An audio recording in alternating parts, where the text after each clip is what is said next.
What if I told you that a lot of the opinions people are screaming online right now are not even fully theirs? What if I told you the outrage, the division, the left versus right chaos, the fear, the distractions, all of it might be getting filtered through the same tiny circle of powerful people over and over and over again? I'm Christy Chanelle, and this is Sassy Politics.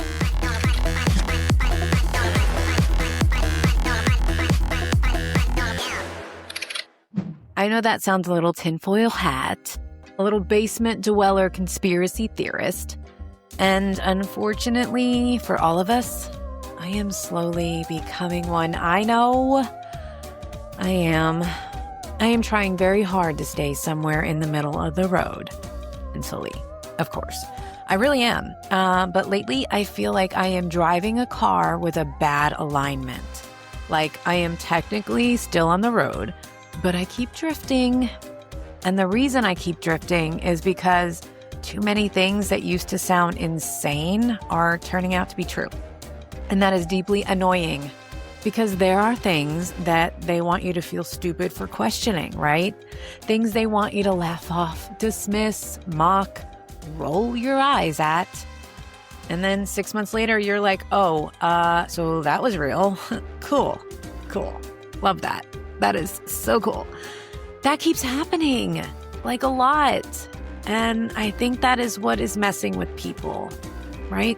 Don't you think? Possibly. Because we have all been taught that sarcasm usually has a little truth in it.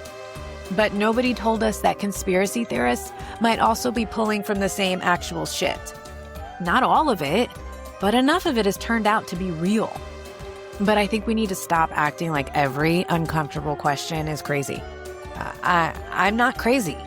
I'm just a little unstable and off-center. But today, we are not doing full basement mode. Not yet, but we will. I promise you, I am so down with a conspiracy theorist episode. If you want that, you need to let me know. Because then I won't feel like I am the only one that's in the basement with the tinfoil hat on. Like we can do it together. But that's another episode. Let me know how you feel about it. But trust me, babe, I got chips in that game now, and I am going all in. But today we're doing facts. Because if you really want to understand why the media feels fake, repetitive, manipulative, and weird as hell lately, you have to understand one thing first. Ownership. Who owns it? Right? I'm an AR. I am an AR manager. I find out who owes me the money. That is what I do for a living. Well, it's the same concept, right? Who owns it? Who funds it? Who benefits from what gets pushed in your face all damn day long? All day long. Because this is not about journalism. This is business. This is branding. This is power.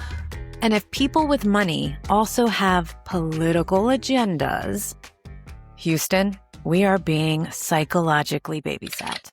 And before we get into the meat of this episode, I do want to do a quick recap from last week because the sky has apparently become part of the group chat.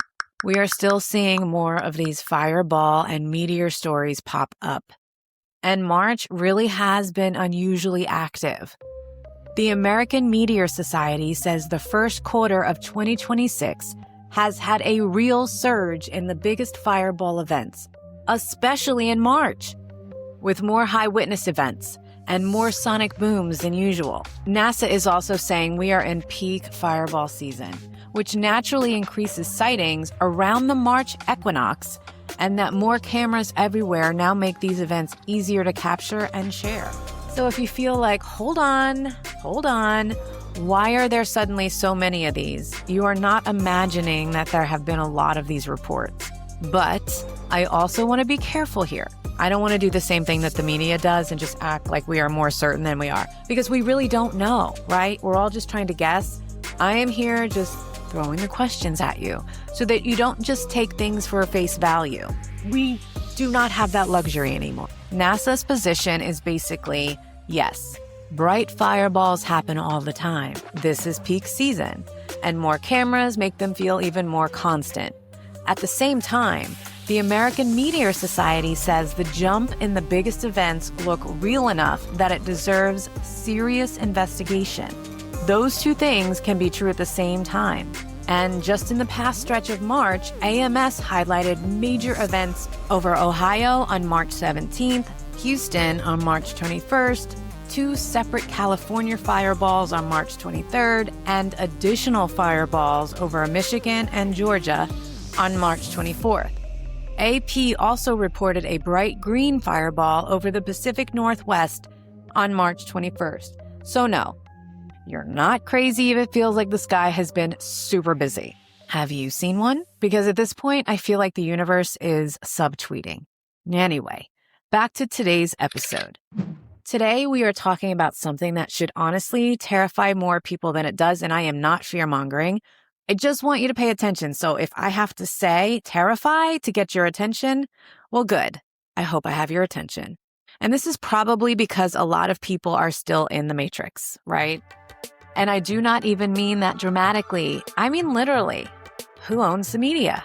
And what happens when the people with the money also have the power to shape what everybody sees? Because if you've been feeling like everybody sounds the same, every headline feels manipulative, and somehow the truth keeps getting buried under performance after performance, you are watching manufactured reality. You are watching people try to shape what you fear, who you blame, who you hate, who you trust, and what you ignore. And if you are on social media, your algorithm is in on it too.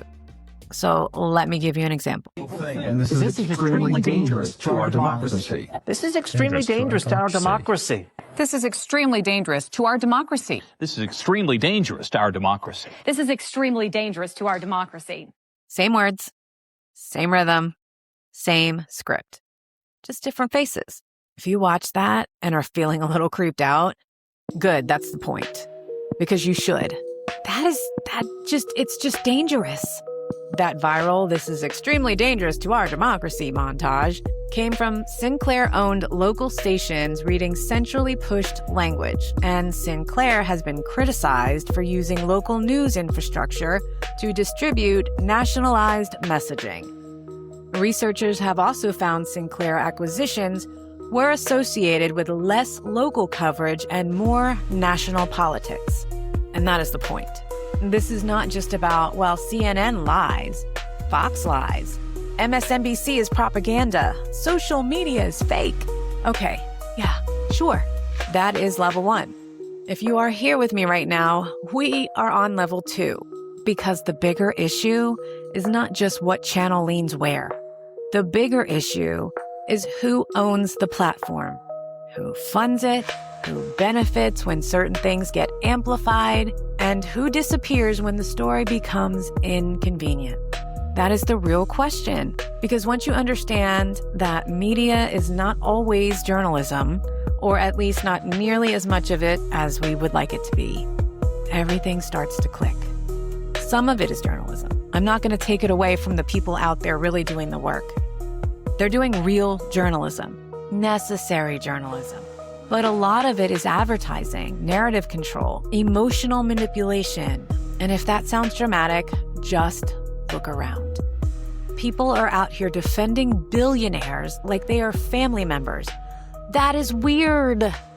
That does not happen naturally. That happens because they have been trained to read the script that way. Okay, let me explain this on the second grade level. And I am not doing that to patronize you.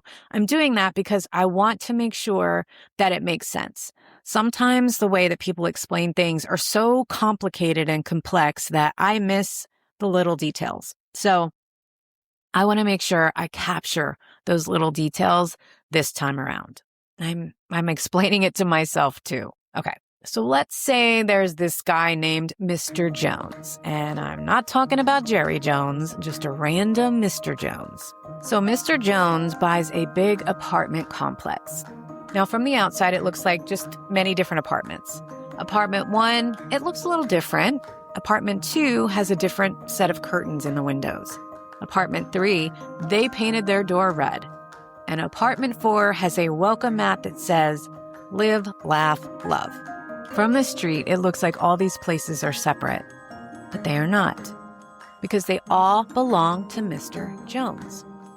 He owns the building, so if he wants a certain repair done, certain people kicked out, certain rules followed, certain things hidden, or certain messages pushed, he does not have to control every apartment one by one. He just controls the building. And that is basically how media ownership works. A bunch of outlets can look separate on the outside, sound a little bit different, brand themselves differently, but if they are all owned by the same parent company, influenced by the same investors, or funded by the same interests, you are not getting as much variety as you think you are. The investors could be mom and dad. The funding could be cousin Jim. You are getting the illusion of variety. Different logos, but the same landlord. And in the US, a relatively small group of giant companies still dominates a huge share of what people are watching, what people are streaming and reading, including Comcast, Disney, Warner Brothers, Discovery, Paramount, Sony, and Amazon. That is why this matters. People think they are choosing between totally separate perspectives, but sometimes they are really choosing between different doors in the same building. And once your eyes open up to that, it gets really hard to go back. It's like finding out Santa Claus is not real and then realizing that the Easter Bunny and the Tooth Fairy are fake too. Awesome. Love that for us. And now, unfortunately, we do have to talk about Trump. I'm sorry, but we do. It is my least favorite thing to talk about, which is a hilarious statement considering how often I talk about him. But one thing that I will absolutely give that man credit for, and I hate even saying that out loud, is that he understood the media game better than a lot of politicians ever did. He understood something very simple. Attention is power. He did not need everybody to like him. He did not need every outlet to support him. He just needed them to keep putting his face on the screen. And they did. Over and over and over again. Because it was profitable. He was clickable. He was chaotic in exactly the way that keeps people watching. He was basically the political version of the Dallas Cowboys. Whether you love him or hate him, you are still talking about him. And that is where people get played. Because if somebody becomes profitable enough to the machine will start feeding them to you constantly. And when you are digesting the same face, the same chaos, the same emotional trigger all day, every day, that starts shaping how you think, what you focus on, what you fear, and what you ignore. That is dangerous. That is not just politics anymore. That is conditioning. And this part is not imaginary. Corporate media's Trump-era incentives were widely acknowledged in real time. Media executives openly admitted that his coverage was great for business, even when it was bad for the country. And that feedback loop helped keep him at the center of attention. And if they can do that with him, imagine how long they have been doing this in quieter, prettier, more polished ways. Because this is not actually new. It is just updated to the modern version. History is full of powerful people trying to control the message, the fear, the enemy, the story, and the public's understanding of reality. This is not a left or right thing. That is a power thing. And I'm not saying every modern media problem is a one-to-one replay of some exact historical moment. I am not doing lazy history today. What I am saying is that history echoes. And one of the clearest warning signs in history has always been this. When powerful people figure out how to dominate information, they get much better at dominating perception. And when they dominate perception, they can get people to consent to things they would never have agreed to if they were calm, informed, and actually thinking clearly. This is how people get turned against each other. This is how people start cheering for things that hurt them. That's how people become easier to control.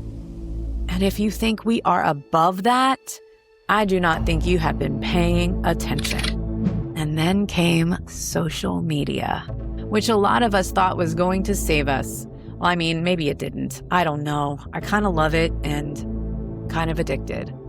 At first, it felt like, wow, regular people finally have a voice.